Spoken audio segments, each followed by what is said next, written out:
Initiée par EGBAF, cette rencontre a mis la lumière les obstacles nombreux qui impactent la prise en charge des enfants et adolescents infectés et exposés au VIH-Sida et les possibilités d'y remédier par des innovations. L'Alliance globale pour mettre fin au sida chez les enfants d'ici à 2030 en RDC en est l'alternative. Une nouvelle stratégie qui est une stratégie mondiale intitulée Alliance globale pour l'élimination du VIH-Sida chez les enfants. Déjà, partant de la nomination de la stratégie, nous comprenons qu'il y a un nouveau mot, une nouvelle cible qui n'a jamais été prise en compte dans toutes les autres stratégies, les enfants. Aujourd'hui, nous sommes à 38% seulement d'enfants qui ont accès aux ARV, des enfants VIH positifs, 62% d'enfants qui traînent dans la rue et qui n'ont pas accès aux médicaments.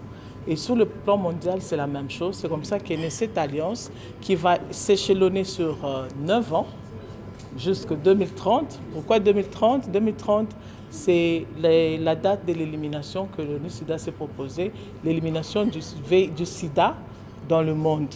Pour booster la prise en charge pédiatrique et inverser la tendance, le Dr Aimé Loando, directeur pays d'EGBAF RDC, croit dur comme fer en vocation de l'alliance mise en œuvre. Les statistiques sur la lutte contre le VIH pédiatrique, plusieurs chiffres sont au rouge.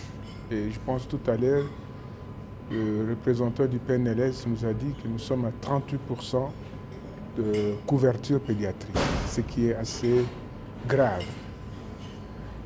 Elisabeth Glaser, étant membre de cette alliance, va s'impliquer de 4 manières.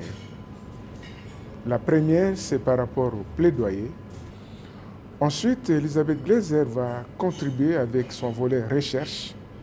Et puis, bien sûr, il y a l'implémentation des programmes. Donc, nous allons, à travers les financements existants, travailler aussi au niveau de formation sanitaire, au niveau de nos zones d'intervention, pour améliorer le dépistage, le lien au traitement, l'accès à la charge virale pour les enfants. Nous allons mettre notre expertise à la disposition des programmes. Ces innovations vont permettre à la République démocratique du Congo de courber la tendance des enfants et adolescents infectés au VIH-Sida.